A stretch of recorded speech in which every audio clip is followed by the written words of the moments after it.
Mobility assessment for hip extension. As running speed increases, more and more force needs to be generated from the hip. If a runner lacks hip extension, he or she loses efficiency. This efficiency is lost because the free elastic energy stored in the hip flexors can't move behind the body to load the spring.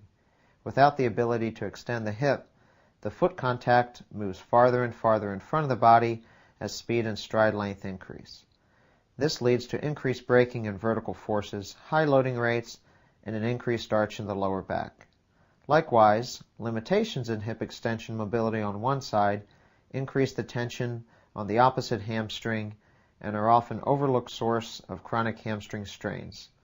This issue is extremely common and causes a lot of problems.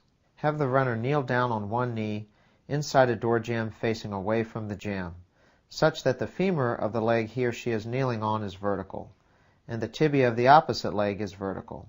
In this position, there will naturally be a bit of space between the lower back and the door jamb.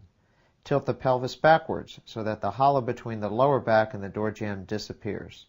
Imagine tilting a bowl of cereal so that it spills behind you. If the runner does not feel a stretch in the front of the thigh, he or she probably has the hip extension needed. If he or she feels the stretch in front of the thigh, he or she needs to work on proper hip extension.